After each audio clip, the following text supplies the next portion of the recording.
요나서 제3장 1절로 10절 말씀까지 조금 깁니다만은 오늘 본문 전체를 다 한번 읽도록 하겠습니다. 제가 가진 성경 구약 성경 1288면 요나서 제3장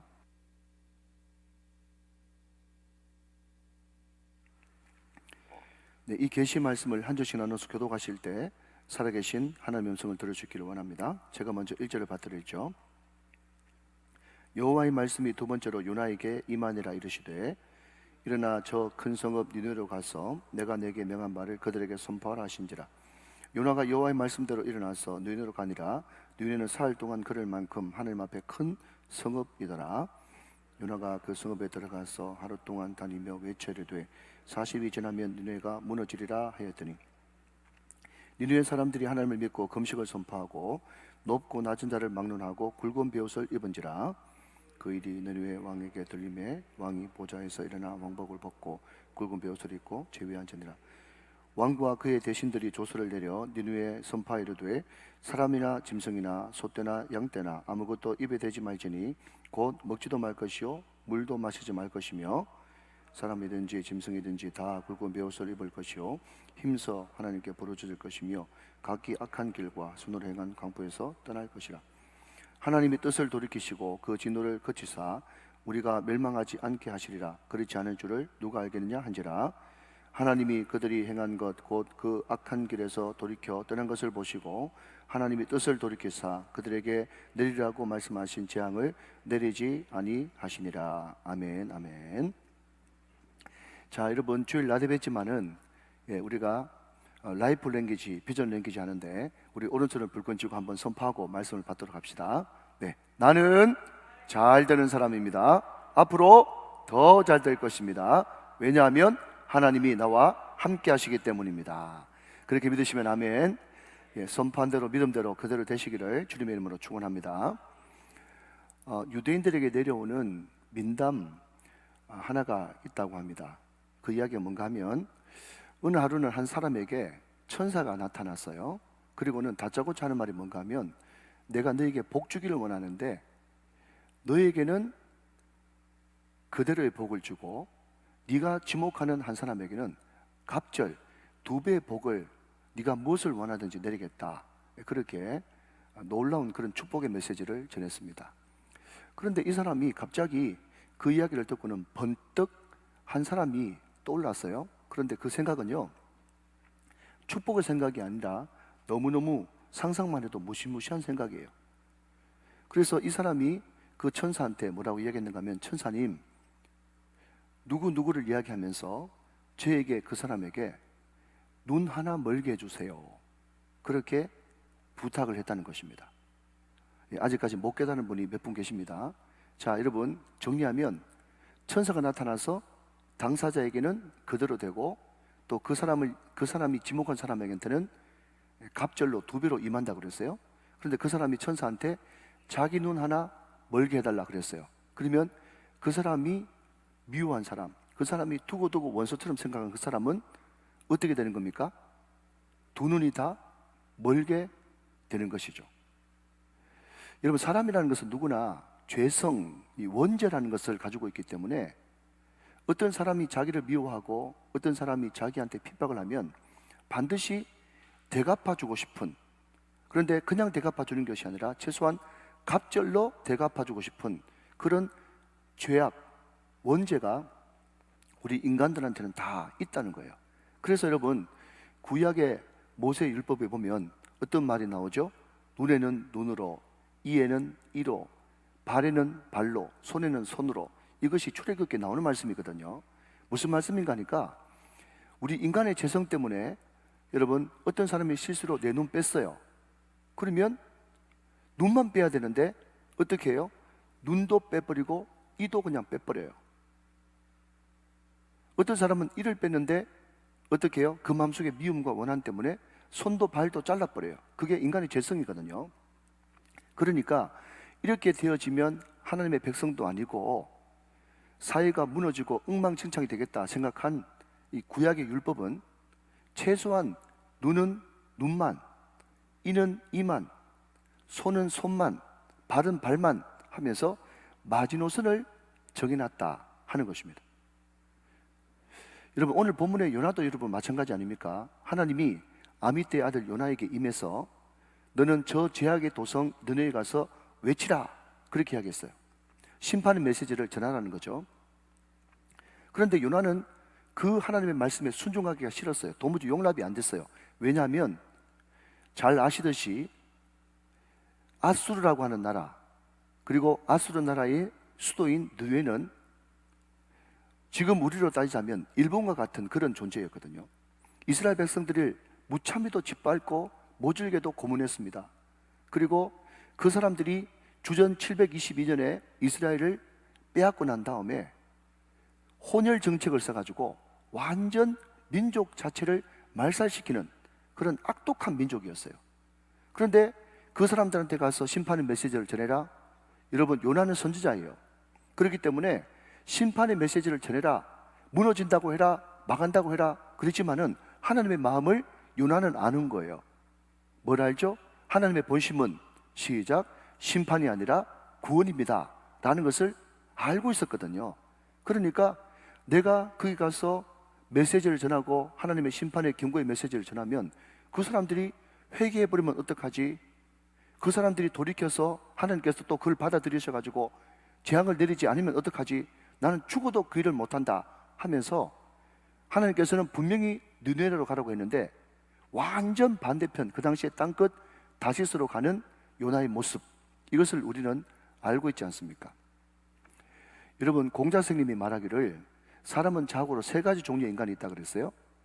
첫 번째는요, 어떤 사람인가 하면 배우지 않아도 태어날 때부터 잘 아는, 잘 알아서 하는 그런 사람이 있다고 그랬어요. 그것을 한문으로는 생이지지라, 그렇게 이야기를 했거든요. 두 번째는 어떤 사람이 있는가 하면요, 학이지지라 해가지고 배울 학자를 써서 뭔가를 가르쳐주고 배워야만 할 줄 아는 그런 사람이 있다는 거예요. 세 번째는요, 고니지지라 해가지고 어떤 고난이나 고초를 겪지 않으면 전혀 배우지도 못하고 알지도 못하는 그런 사람이 있다는 거예요. 그런데 여러분, 공자 선생님은 세 가지를 이야기했는데 우리는 알지 않습니까? 뭘 알죠? 어떤 사람은요, 그렇게 고난을 겪고 그렇게 식겁을 해도 그래도 깨닫지 못하는 그런 사람도 있다는 것을 우리는 알고 있습니다. 근데 제가 굳이 이 요나를 점수를 매긴다면 세 번째 내지는 네 번째가 아닌가, 그런 생각을 하게 돼요. 아, 목사님 왜 그렇게 야박한 점수를 주십니까? 라고 그러신다면 여러분, 좀 더 말씀을 들어보시면 알고요. 그리고 4장으로 넘어가서 이 요나서를 공부해 보면 이 요나가 보통 고집이 센 사람이 아닌 바로 요나, 자아가 엄청나게 강한 사람이 요나구나, 그런 생각을 하게 될 것입니다. 그런데 여러분, 여기서 오해하지 말 것은요, 요나가 하나님의 특별 코스, 이 물고기 뱃속 신학교에 들어갔지 않습니까? 거기서 인센티브, 집중 교육을 받아가지고 이제 요나가 물고기 뱃속에서 나오게 되었는데, 그런데 여러분 착각하지 말 것은요, 이 물고기가 친절하게도 니느웨라고 하는 해변가에 요나를 떨어뜨려 준 것이 아니라는 것을 생각할 줄 알아야 되는 것입니다. 자, 여러분, 잔소리 같지만 너무나 중요하기 때문에 지도 하나를 먼저 한번 보시면 좋겠어요. 자, 여러분, 저 니느웨라고 하는 그 도시가요, 저쯤에 있습니다. 자, 여러분 편안하게 한번 대답해 보십시오. 여러분 지도에서 보시기에 저 니느웨가 해안가예요, 완전 내륙이에요? 완전 내륙이죠. 해안가가 아닙니다. 자, 그 뒤에 그림을 하나 더 보여주시면요, 그 요나에서 보면요, 하나님께서 요바로 내려가서 니느웨로 가라, 그렇게 이야기했는데 요나가 니느웨로 가지 않고 어디로 갔다고요?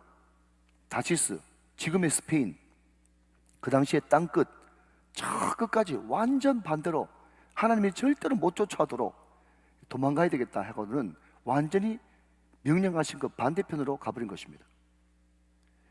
여러분, 요나가 어느 해변에 물고기에 의해서 토해졌는지 모르겠지만 한참 동안 니느웨를 걸어서 가야 되는 거예요. 걸어가면서 많은 생각을 했겠죠. 그러니까 성경에 나오지 않지만 우리가 배경이나 이런 것들을 살펴보면서 요나가 그 해안가에서 니느웨까지 걸어가면서 많은 생각을 했을 것이다. 그 중간에 좀 어려운 말로 행간의 의미를 읽을 줄 알아야 된다는 것입니다. 예를 들자면 여러분, 아브라함이 이삭을 바치려고 모리아산으로 가지 않습니까? 그 모리아산까지 가는데 3일 길이라 그랬습니다. 그러니까 여러분, 우리가 그 성경을 읽을 때 구체적으로 그 말이 없다고 해가지고 바로 이삭을 모리아 제단에 올려놓지 말고 말씀을 읽을 때 말이죠, 3일 동안 도대체 아브라함이 그 이삭과 함께 모리아산으로 가면서 도대체 그 아브라함의 심정은 어땠을까? 그 아브라함의 심정을 우리가 살펴보면서 하나님 아버지의 마음을 우리가 살펴볼 줄 알아야 성경을 보기 시작하는 것입니다. 이해가 되시면 아멘. 한 걸음 더 나가서 우리 예수님께서 겟세마네 동산에서 간절한 마음으로 기도하실 때, 아버지여, 만일 하실 수만 있거든 이 잔을 내게서 옮겨 주시옵소서. 그리고 막바로 그러나 아버지여 그렇게 나오지 말고, 아버지 할 수만 있거든 이 잔을 내게서 옮기시옵소서 하면서 거기서 멈춰가지고 깊은 예수님의 그 아픔을 느끼는 거예요. 충분히 느낀 다음에 그러나 나의 원대로 하지 마옵시고 아버지의 뜻대로 되기를 원합니다. 이런 식으로 가야 성경이 제대로 보인다는 것입니다. 여러분, 다시 말씀드리지만 다시 본문으로 돌아와서, 이런 물고기에서 토해진 그 물고기 배속 신학교에서 집중 교육을 받았던 그 요나가 말이죠, 바로 니느웨 성으로 가는 것이 아니라 그 수일 동안 길을 걸어가면서 많은 생각을 했을 것입니다. 그 많은 생각 가운데 첫 번째 생각이 뭔가 하면, 하나님은 절대로 나를 놓지도 않고 잃어버리지도 않고 포기하지도 않으시는구나. 이것을 요나가 깨달았을 거라는 거죠. 이해가 되시면 아멘 하시기 바랍니다.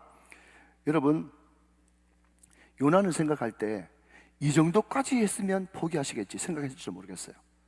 이 정도까지가 어느 정도까지입니까?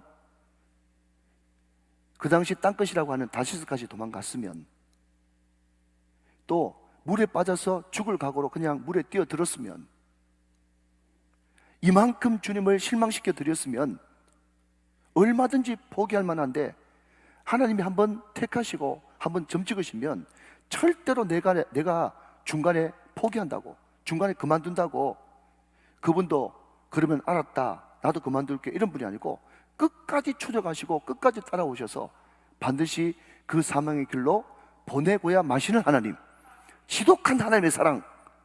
여러분, 이것을 우리는 이 말씀을 통해서 깨달아야 된다는 것입니다. 여러분, 제가 자주 말씀드렸듯이 하나님의 사랑은요, 고래 작살과 같아가지고, 여러분 고래 작살 아시죠? 포경선의 그 고래 작살.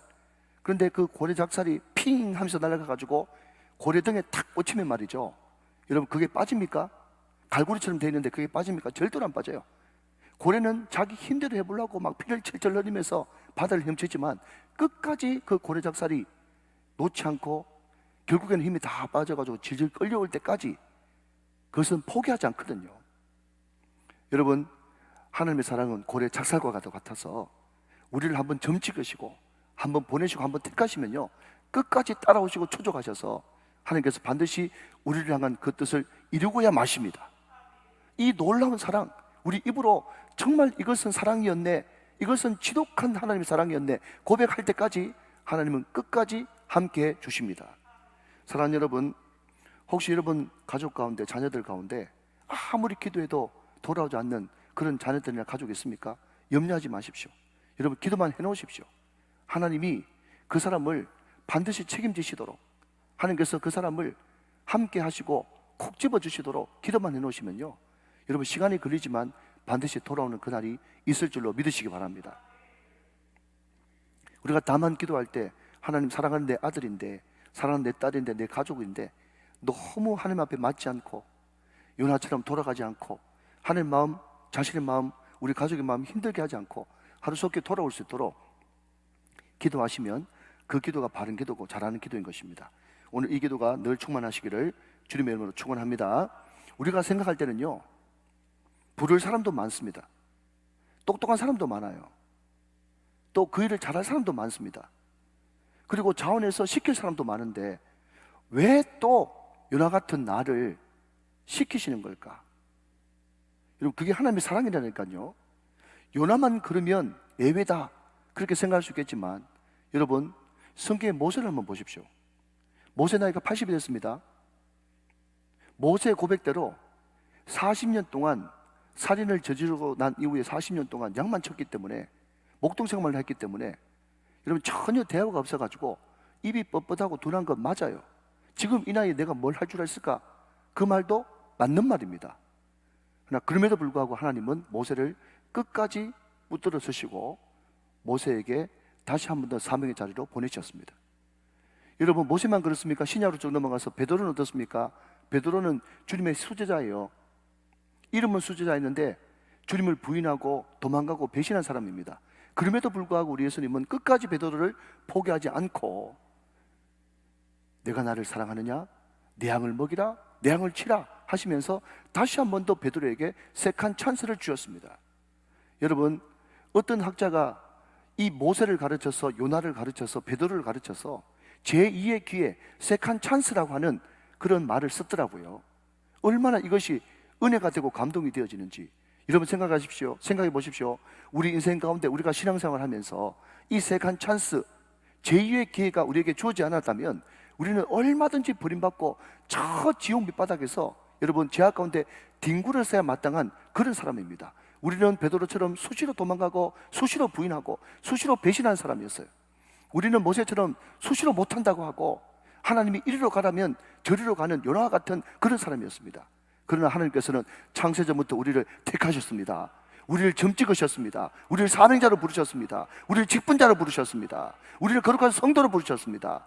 그 하나님께서는요 절대로 우리를 포기하지 않고 우리에게 다시 한 번 더 세컨 찬스, 제2의 기회를 주시면서 사명의 길로 내보내십니다. 이것이 하나님의 사랑인 줄로 믿으시면 아멘 하시기 바랍니다. 우리가 이 하나님의 세컨 찬스가 없었다면 우리는 도저히 쓰임받을 수도 없고 소명자의 길, 사명자의 길을 갈 수도 없었던 거예요. 여러분, 설벌전은 아시죠? 여러분, 설벌전에게 붙여진 별명은요 설교의 황태자입니다.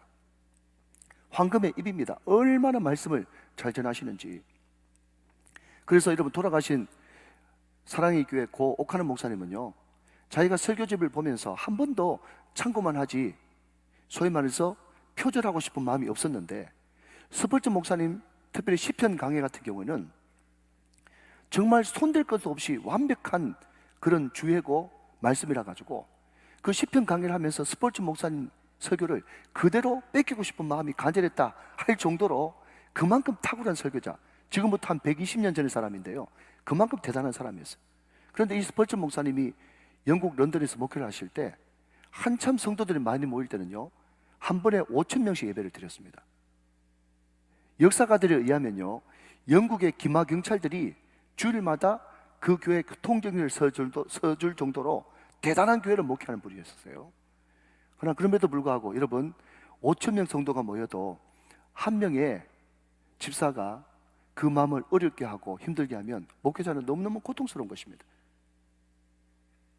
그 스펄전 목사님을 괴롭히는 한 집사님이 계셨는데 이 집사님 때문에 스펄전 목사님이 내가 이 교회에서는 더 이상 목회를 못하겠다 하면서 사임하기로 마음속에 결정을 하고 사직서를 마음에 품고, 그래도 미리 잡혀있던 선약 신방이 있었기 때문에 그 집사님 댁에 신방을 간 겁니다.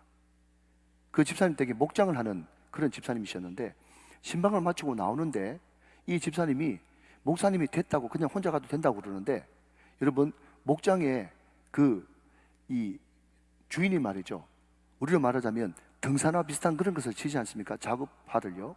그러니까 신발끈을 한참 동안 묶고 있는 거예요. 그냥 돌 같은데 그냥 다리를 올리고 신발끈을 한참 묶고 있는데 목사님이 됐다고 하면서도 그 신발끈을 묶고 있으니까 기다릴 수밖에 없는 거죠. 그런데 목사님이 그 집사님이 신발끈을 묶고 있는 동안에 앞을 보니까, 여러분 목장 보면 이렇게 이 나무로 펜스를 이렇게 해놓고 이 소들이 이제 몰려오지 않습니까? 그런데 그 목장 울타리에 소가 이 턱을 떡 끌어놓고 큰 눈을 끔뻑뻑거리면서 무 하면서 그냥 목사님을 쳐다보고 있는 거예요. 그러니까 목사님이 궁금해서 집사님한테 물은 거죠. 집사님, 쟤들이 지금 왜 저렇게 했습니까? 그랬더니 집사님이 끈을 계속 묶으시면서 뒤도 돌아보지도 않고 무슨 질문인지 충분히 알겠다는 듯이 이렇게 이야기합니다. 예, 목사님, 저 녀석들이 언젠가는 주인이 문 열어줄 때까지 지금 기다리고 있는 겁니다. 그렇게 이야기를 하는 거예요. 저 녀석들이 언젠가는 모르지만 주인이 문 열어줄 때까지 그냥 울타리에 턱을 떡 걸치고 기다리고 있는 겁니다. 그 이야기를 듣는데 서펄츠 목사님이 뒤통수를 망치로 얻어맞은 듯한 그런 감동을 받는 거예요. 그러면서 급하게 자기 교회로 돌아와서 목양실로 돌아가서 하나님 앞에 회개 기도를 합니다. 하나님, 저 한낱 미물 같은 저 소도 언젠가는 모르지만 주인이 문 열어줄 때까지 기다리고 있는데 내가 뭐라고 내 스스로 교회를 사임을 하니 목회를 못하느니 이런 이야기를 했습니까? 하면서 사실서를 다 찢어버리고 하나님의 절대 주권에 그 인생을, 자기의 인생을 맡기기로 하고, 여러분 목양 일지를 꺼내가지고 거기에 일기를 쓰는 거예요. 제목이 여러분 트러스트, 신뢰입니다. 신뢰. 그런데 그 부제가 기가 막힌 것이, 그 부제를 뭐라고 적었는가 하면요, 오늘 서로부터 받은 은혜, 이렇게 적고 여러분 자기의 인생을 돌이키는, 목회를 돌이키는 큰 계기를 삼는 것을 보게 됩니다. 여러분 하나님은요 우리를 사랑하셔가지고 어떨 때는 한낱 미물인 낙이나 소를 이용해서도 충분히 말씀하실 수 있는 분이십니다. 하나님이 말씀하시고, 하나님이 기도로 말씀하시고 고난을 통해서 말씀하시는데, 여러분 발람 같은 그런 선지자는요 하나님께서 너무 말을 안 들으니까 나귀를 이용해서라도 말씀하시는데도 끝까지 자기 고집대로, 자기 정욕대로, 자기 욕심대로 행해버려가지고 하나님의 색한 찬스를 잃어버리고 말았어요. 그러나 스펄츠 목사님은요 그 길을 놓치지 않고 다시 그 주님의 음성을 그 소로부터 듣고 사명의 자리, 또 하나님께서 허락하신 그 회복의 자리로 돌아가게 되는 것입니다. 여러분 분명히 기억하십시오. 하나님은요 우리를 대신해서, 여러분을 대신해서 절대로 천사나 다른 어떤 존재를 보내지 않습니다. 베드로전서 2장 9절 말씀해 보니까, 그러나 너희는 택하신 족속이요 왕같은 제사장들이요 거룩한 나라요 그의 소유관 된 백성이니 이는 너희를 어두운 데서 불러내어 그의 귀한 빛에 들어가게 하시니에 아름다운 덕을 선포하게 하려 하심이라. 무슨 말씀입니까? 하나님이 우리를 택하신 족속, 왕같은 제사장, 거룩한 나라, 그의 소유된 백성, 그것을 삼으신 이유는, 그 이유는 뭐라고요? 너희를 어두운 데서 불러내어 그의 귀한 빛에 들어가게 하신 이에 아름다운 덕을 선포하게 하려 하심이라. 이 말씀은 결국 하나님은 우리를 구원하실 때 왜 구원하셨냐? 전도하기 위해서, 복음을 전파하기 위해서 우리를 구원하시고 택하셨기 때문에 절대로 이 엄청난 일을 천사나 다른 영적인 존재나 어떤 다른 존재에게 절대로 맡기지 않는다는 것입니다. 그리고 어떤 노 목사님이요 어떤 수양관에 기도하러 가셨어요. 이 목사님이 기도하고 있는데 막 뜨거운 열정적인 찬양 소리가 막 들리는 거예요. 그래서 이 목사님이 2층에 올라가서 아래를 쳐다보니까 그 수양관이 큰 수양관이 있는데 거기 한 500~600명 정도 청년들이 모이는데 얼굴을 보니까 20대, 많아도 30대 초반으로 보이는 그 젊은이들이 말이죠, 십자가 부활에 관한 찬양을 하면서 주님 나를 보내달라고, 내가 여기 있으니까 나를 보내달라고 막 찬양을 하는 거예요. 선교에 헌신된 청년들이죠. 그 모습을 보면서 자기도 목사지만 어떤 생각이 들었는가 하면, 저 고백이 너무너무 부럽다, 나도 저 자리에 같이 있었으면, 그런 마음이 드는 거예요. 여러분 그 찬양 압니까? 주 내게 부탁하시니 천사도 흠모하겠네. 화목해 하라신 구주의 말씀을 온 세상 널리 전하세. 아멘이십니까?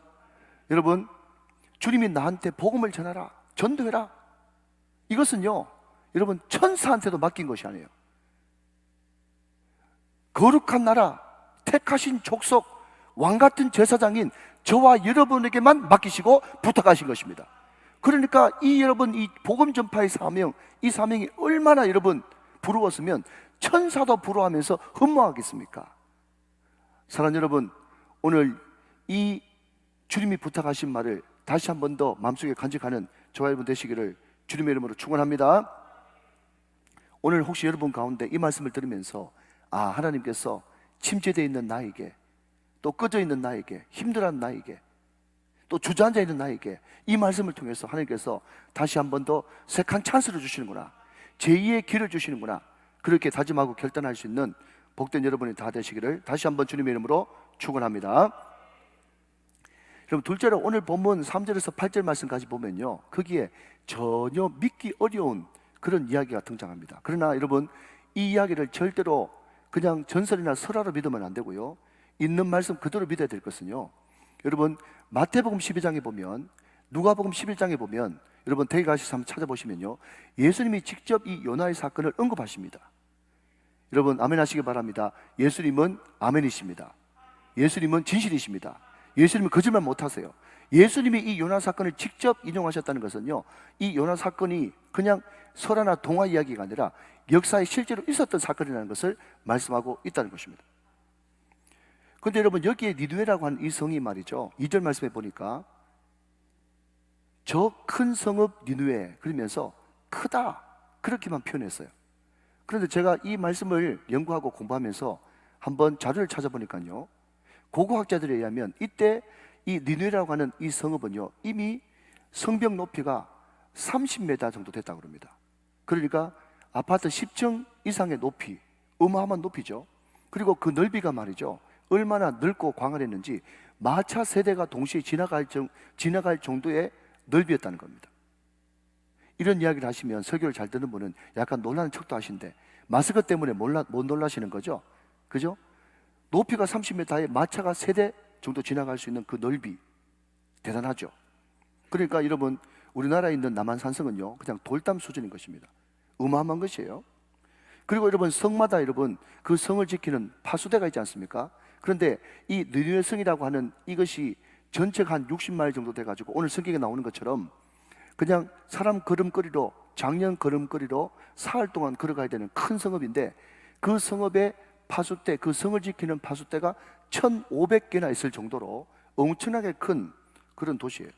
여러분, 우리가 읽지는 않았지만 이 요나서 제일 마지막 4장 11절에 보면 이런 말씀이 나오죠. 하물며 이 큰 성읍 니느웨는 좌우를 분별하지 못하는 자가 12만 명이요 가축도 많이 있나니 내가 어찌 아끼지 아니하겠느냐 하시니라.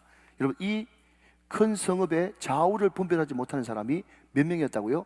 12만 명이었다, 그렇게 이야기하고 있는데, 여러분 이 말씀을요, 공동 번역 성경에는 이렇게 번역을 하고 있어요. 한번 보여주시면, 이 니느웨에는 앞뒤를 가리지 못하는 어린이만 해도 12만 명이나 되고 그랬어요. 자, 여러분, 그 성읍에 좌우를 분별하지 못한다라고 하는 이 말이 무슨 말인가 했더니요, 어린아이들을 이야기하는 것이었다. 앞뒤를 가리지 못하는 어린아이만 해도 공동 번역 성경에 의하면 몇 명이었다고요? 애들만 12만 명. 그러니까 여러분, 어른들, 여자들 다 합치면 학자들에 따라서 다 견해가 좀 다릅니다만은 100만 명이 사는 그런 큰 성읍이 아니었을까? 여러분, 울산이 118만인데요, 지금도 100만이면 적지 않은 그런 도시인데, 물론 아수르가 대제국입니다만은 그 당시에 수도 니느웨가 100만 명의 사람이 살았다. 이것은 어마어마한 규모를 자랑하는 것입니다. 지금으로부터 2800년 전에요. 그런데 여러분, 저는 이 말씀을 보면서 뭐가 생각나는가 하면 그냥 비교가 되지 않습니까? 뭔가 하면 큰 성읍 니느웨, 2800년 전에 100만에 살았던 그 큰 성읍 니느웨와, 여러분 요나가 이제 물고기 신학교에서 졸업해가지고 물고기 뱃속에서 토에 내쳐졌어요. 물론 안 그럴 수도 있겠지만 여러분, 생선 냄새가 진동하고 시궁창 냄새가 진동하지 않겠습니까? 얼굴이 뻘겋게 돼가지고 말이죠. 그 초라한 요나, 여러분 대비되지 않습니까? 이 큰 성읍 니느웨와 이제 물고기 뱃속에서 갓 튀어나온 요나, 너무너무 초라한 이 두 실체가 비교되어지는 거예요. 그런데 여러분, 놀라운 것은 그 니느웨, 그 요나가 아무것도 아니었지만 그 하나님의 선지자 요나가 40일이 지나면 니느웨가 무너지리라, 40일이 지나면 니느웨가 무너지리라, 히브리 말로 오드 아르바임 욤 니느웨 네허 파켓. 여러분, 우리나라 말로 하면요, 4문장이고 히브리 말로 하면 5마디예요. 여러분, 구약의 다른 선지자를 보면요, 여호와께 돌아오라 그렇게 이야기하면서 그는 은혜로우시고 자비로우시고 인자가 한이 없으시고 하면서 회개의 메시지, 심판의 메시지를 전하면서도 동시에 뭘 전했습니까?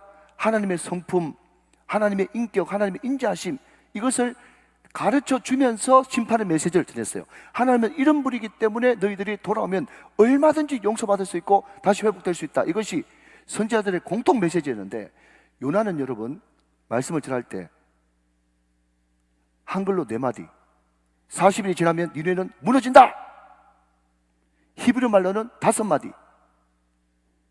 그러니까 여러분, 저는요 이 말씀을 보면서 어떤 분이 이야기한 것처럼 반쪽짜리 복음인 거예요. 온전한 복음은 심판의 메시지도 전하면서 하나님의 성품이 어떤지를 같이 전해야 온전한 복음인데, 요나는요, 죄송합니다, 먹으려면 먹고 말라면 말아라, 이렇게 그냥 툭 던지는 거예요. 40이 지나면 니네는 무너진다. 이게 여러분 도대체 무슨 말입니까, 여러분? 그리고 하나님께서는 분명히 니네 온 성을 다니면서 외치라 그랬는데 사흘 길을 전하지 않고 며칠만 전했어요? 하루만 딱 갑니다. 하루만 딱 가요. 그러니까 여러분, 참 사람이 참 즐기고 안 분해하는 것이, 이 사람이 잘하는 것이 얼마나 질기고 강한지, 그렇게 고난을 받고, 제가 서두에 말씀드렸잖아요, 그렇게 시급을 하고 그렇게 고난을 받아도 안 변하는 인간은 안 변한다고. 그러니까 여러분, 별명이 요나 아닙니까? 요나가 얼마나 질긴지 몰라요.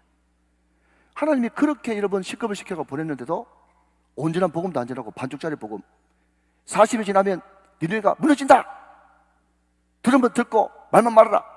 사흘길도 가지 않고 하루만 그냥 어설프게 그냥 막 툭툭 던지듯이 그냥 마음에 불만이 가득 차가지고 던졌는데, 문제는 뭔가 하면요, 그 이야기를 듣고 그 복음을 듣고도, 그 반쪽짜리 복음을 듣고도, 여러분 저는요 이렇게 또 바꿔봤어요. 3초짜리 복음이라고. 40이 지나면 니네가 무너진다. 몇 초 걸려요? 말 빠른 사람은 1초도 안 걸립니다. 3초짜리 복음을 그냥 툭툭 던지면서 그냥 들으면 듣고 말만 말고 이렇게 전했는데요, 놀란 것은요, 엄청난 일이 그 성에 일어납니다. 그 이야기가 여러분 이 3절부터 시작해서 8절까지 쭉 기록되어 있는데, 시간 관계상 5절 6절만 보도록 하겠습니다. 5절 6절 말씀 같이 보세요.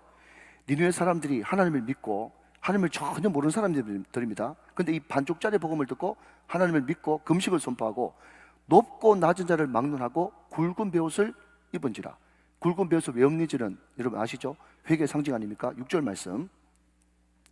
그 일이 급기야 니느웨 왕에게 들림에 왕이 보좌에서 일어나 왕복을 벗고 굵은 베옷을 입고 제 위에 앉으니라. 여러분 읽진 않았지만 그 굵은 베옷을 입고 제 위에 앉은 왕이 특별 조서를 내려가지고 이 아수르 니느웨 성읍에 있는 모든 사람은 물론이거니와 막론하고 짐승까지라도 굵은 베옷을 입히고, 그러니까 철저한 회개를 이야기해요. 그 반쪽짜리 3초짜리 복음을 듣고 죽기로 돌아오는 놀라운 역사가 일어났다는 것입니다. 여러분 로마서 10장 14절 말씀이에요. 그런즉 그들이 믿지 아니하는 일을 어찌 부르리요? 듣지도 못한 일을 어찌 믿으리요? 전파하는 자가 없이 어찌 들으리요? 여러분 당연한 말 아니겠습니까? 여러분 전하는 사람이 없는데 어떻게 듣겠습니까? 됐습니다. 여러분 듣지 않는데 어떻게 믿고 부를 수가 있겠어요? 그러니까 여러분 제가 종종 말씀드리지만, 여러분 교회가 구제하는 곳입니까? 교회가 사회 사업하는 곳입니까? 여러분 교회가 병 고치는 곳입니까? 아니에요. 교회는 구제하는 것도 아니고 사회 사업하는 것도 아니고 병 고치고 귀신 내어 쫓는 것도 아닙니다. 당연히 교회는 구제해야 되겠죠. 필요하면 사회 사업도 해야 되겠죠. 교회에서 병도 고치고 귀신도 쫓아내야 되겠죠. 제가 말씀드리고 싶은 것은 뭔가 하면, 누누이 말씀드리지만 항상 사람이라는 것은요 우선순위가 있는 거예요. 교회의 우선순위 첫 번째, 두 번째, 세 번째를 해놓고 30번째, 40번째, 60번째를 해야 되는 것이지, 첫 번째, 두 번째, 세 번째는 하지도 않고 30번째, 40번째, 60번째를 먼저 붙들면요, 교회는 우선순위가 무너졌기 때문에 아무것도 안 한 거나 마찬가지인 것입니다. 그러면 여러분, 교회가 해야 될 첫 번째, 두 번째, 세 번째가 뭡니까? 첫 번째도 영혼 구원, 아멘 하시기 바랍니다. 두 번째도 영혼 구원, 세 번째도 영혼 구원인 것입니다. 목사님, 예배를 제일 먼저 드려야 되는 것 아닙니까? 예배 드릴 사람이 있어야 예배를 드리지. 그러니까 여러분, 영혼 구원이 첫 번째 목적이 되어지는 거예요. 여러분, 예수 안 믿는 사람들이 예수 믿어서 거듭나는 것, 이것이 교회가 해야 될 가장 큰 사명이 되어지는 것입니다.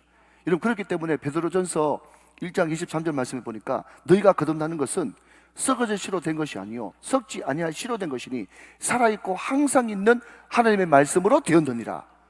여러분, 예수 안 믿는 사람이 예수 믿고 거듭나서 여러분 영생의 삶을 살아가는 것이 교회가 해야 될 가장 첫 번째 목적인데, 그러면 어떻게 그 사람이 거듭나느냐? 거듭나는 것은 썩지 않을 씨로만 할 수 있는데, 그 씨가 뭐냐? 항상 살아있고 항상 있는 하나님의 말씀이라는 것입니다. 그러니까 여러분, 교회가 영혼 구원을 위해서 있어야 될 것은 예배고 전도, 하나님의 말씀의 전파가 필요하다 하는 것이겠죠. 그래서 여러분, 디모데후서 4장 2절에 보면 뭐라고 나와 있죠? 시작. 너는 말씀을 전파하라. 때를 어떤지 못 어떤지 항상 힘쓰라. 범사에 오래 참음과 가르침으로 경책하며 경계하며 권하라. 꾸준하게 지속적으로. 목사님, 저는 예수 믿은 지 얼마 안 되는데요, 제가 금요 성년집회 때 말씀드렸습니다. 여러분, 어느 초신자는요, 그냥 교회에서 가르쳐주는 그 오중 복음과 삼박자 축복, 그 간단한 그 교리 아무것도 모르지만은 오늘 연화로 따지자면 반쪽짜리 복음, 3초짜리 복음을 전하기만 해도, 여러분, 우리는 전하지만 열매를 거두게 하시고 여러분 따게 하시고 회개시키고 돌이키신 분은 누가 하십니까? 하나님이 하신다는 거예요. 여러분, 한국 교회사를 보면요, 1879년에 저 만주에서 복음을 전하던 존 노스라고 하는 선교사님, 맥켄타이어라는 그런 선교사님이요, 백홍준, 이영찬, 서상윤 이런 분들한테 복음을 전하고 세례를 줬습니다. 대단히 죄송한 말이지만 처음으로 우리나라에서 복음 받은 분들, 언더우드 암페셀러 선교사가 오기도 전에 복음 받은 분들, 서상윤, 이영찬, 백홍준 이런 분들이요, 솔직히 그 당시에 사회적으로 대단한 분이 아니었어요.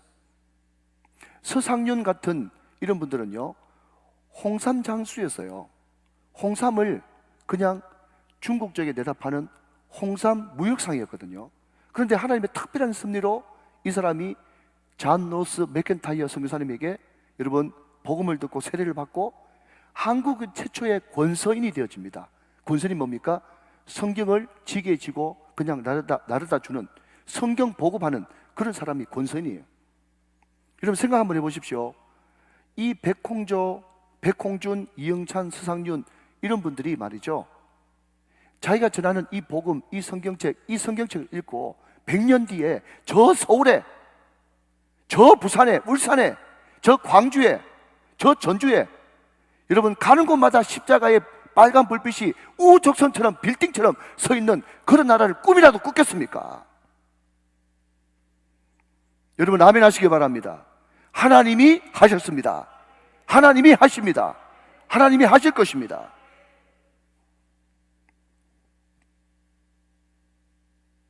정말 그 요나의 그 성의 없는 반쪽짜리 복음, 3초도 안 되는, 40이 지나면 니네는 무너지리라, 이게 무슨 복음입니까? 이게 무슨 전도예요?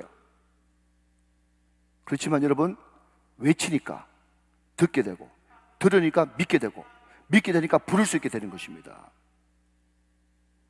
여러분, 묻습니다. 지금 이렇게 코로나가 창궐하고 우리 교회 기존 성도들 다 못 나오는데 여러분, 우정 만남의 축제 해야 됩니까? 당연히 해야 되겠죠. 왜요? 이 도성에 내 백성이 많다고 말씀하기 때문에 그렇고, 이 도성, 이 울산 땅에 아직까지 좌우를 분별하지 못하고 어떻게 해야 영생을 얻는지 그것을 알지 못하는 사람이 여러분 이 도성의 10분의 9도 넘기 때문에 여러분 우리는 우만축을 해야 되는 것입니다. 여러분, 우정 만남의 축제하면서 이번 행사 때는 몇백 명이 왔습니다, 이번 행사 때는 몇 명이 왔습니다, 숫자 자랑하려고 하는 건 아니거든요. 우리가 여러분 전화나 카톡이나 만나면 더 좋고 어떻게 하든지 그 사람한테 복음을 전하기 위해서 우정 만남의 축제를 하는 것입니다.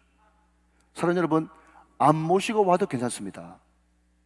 1년에 딱 한 번 우리가 집중적으로 복음을 전하는 계기가 되어져서 그 복음을, 이 짧은 복음, 정말 온전치 않은 이 반쪽짜리 복음을 듣고도 하나님의 일하심을 믿고 하나님을 기대하면서 우리는 전할 뿐인 것입니다.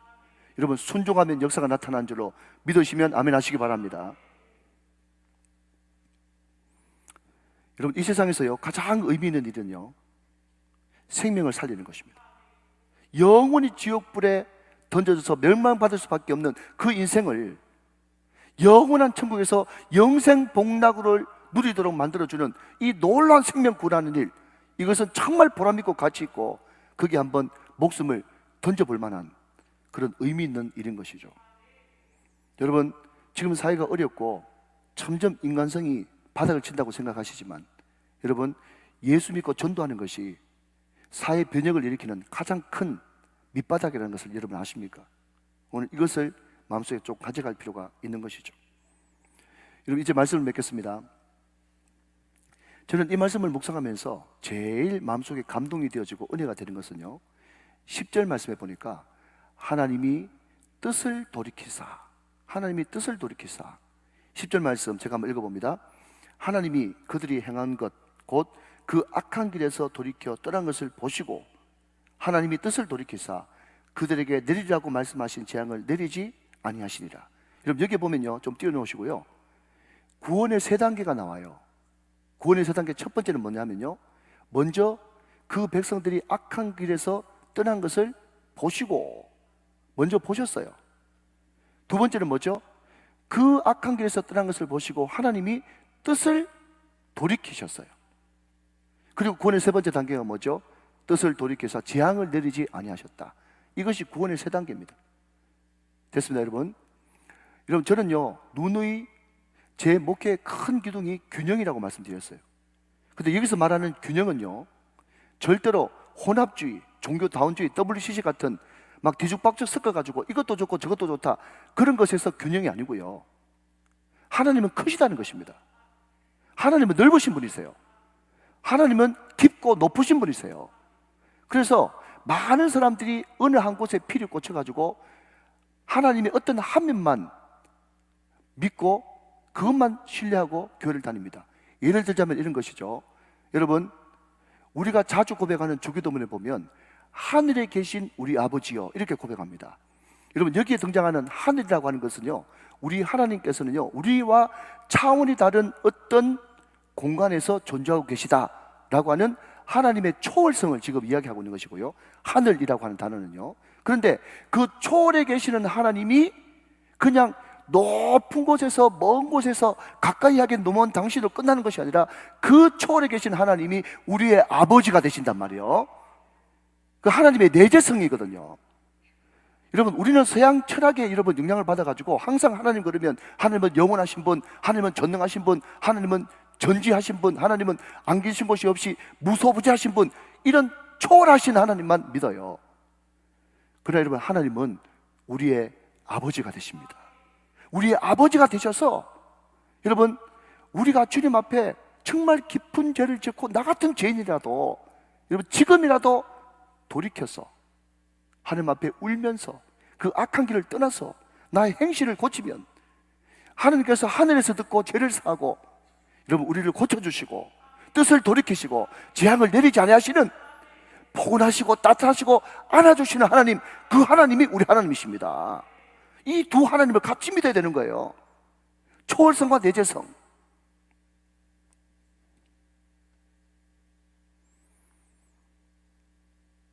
저는 그 말 참 좋아합니다. 우리가 돌이켜 하나님을 향해서 걸어갈 때 하나님은 돌이켜 우리를 향해서 뛰어오시고, 우리가 돌이켜 하나님을 향해 뛰어갈 때 하나님은 돌이켜 우리를 향해서 날아오신 분이십니다. 이게 하나님의 사랑이에요. 여러분, 10절 말씀의 키포인트가 뭡니까? 우리도 돌이키고 하나님도 돌이키고 우리가 돌이키는 것은 여러분 회개라고 부르고, 하나님이 돌이키시는 것은 은혜라고 부르는 것입니다. 이 회개와 은혜가 만날 때 우리는 거기서부터 세컨 찬스를 얻게 되고 죄의 기회를 얻게 돼서 다시 한 번 더 안아주시고 동행하시고 품어주시는 따뜻한 사랑의 하나님, 그 하나님을 깊이 만나게 되고 우리는 비로소 하나님의 놀라운 사명의 길, 소명의 길을 걸어가게 되는 것입니다. 사랑하신 여러분, 이번 한 주간 하나님의 본심은 심판이 아니라 구원입니다. 이것을 가슴 깊이 경험하고 증가할 수 있는 귀한 증인들이 다 되시기를 주 예수 그리스도의 이름으로 축원합니다.